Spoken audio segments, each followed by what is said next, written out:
Hello everyone, thanks for joining us. The team at Knightmare.com are here today with David Rowe, the extraordinary artist behind the Knightmare artwork.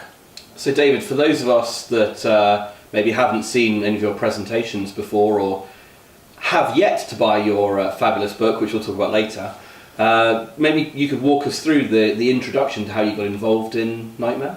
Yeah, I was really working flat out on computer game covers, and this had come to the attention of Tim Child, and he was looking for someone to do the airbrush backgrounds for his upcoming project, Knightmare.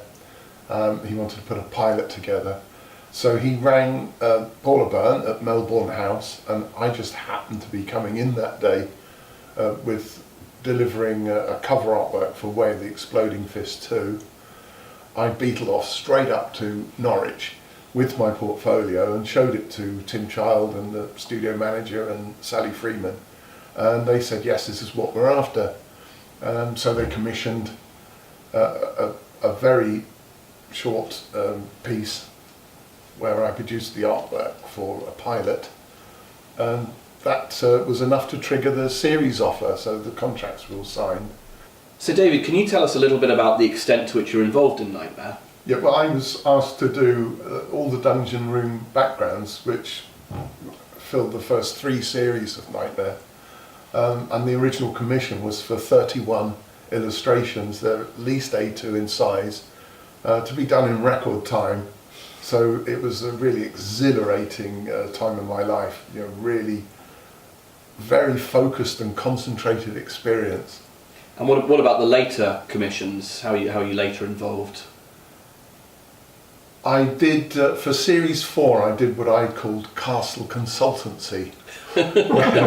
Building castles, yeah? No, because I moved to Wales by then, so I knew a lot of the old ruined castles around, and Mark Wells came up from the TV company, and we went around all the castles in this part of Wales, him video recording them, and later they came back with model helicopters and actual real helicopters to grab the footage for the later series.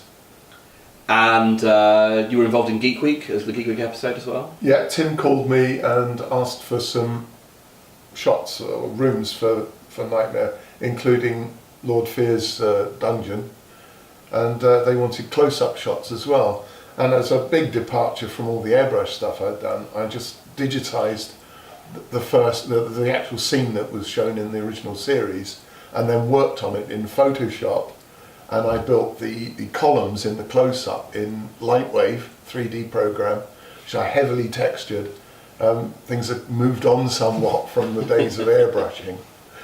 So I think we'd all really be interested to find out the process that's involved. So, you know, for those of us who are less aware of graphics design, do you think you could give us a sort of brief guide as to how the process would work? The studio they used at Studio E at Anglia was painted blue and soft lit, so the edges were not very apparent. Yeah. And Tim quickly decided that commissioning a grid that would describe the geometry of the room from the camera viewpoint exactly would be totally essential, so that all the crew, the contestants, and me, and all the prop set builders would have exactly the same format to work to. Yeah. And that was a great help to me, because I could just produce paintings knowing that they were going to fit. But it's probably easier just to go and show you the dungeon. Why don't we get our coats on and go? To the dungeon? Yeah. All right. That sounds a plan. This is very interesting. Okay.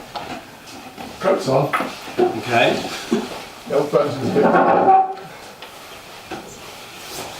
Come on, dog. God. Dungeon is outside. Yeah. Okay, this way then.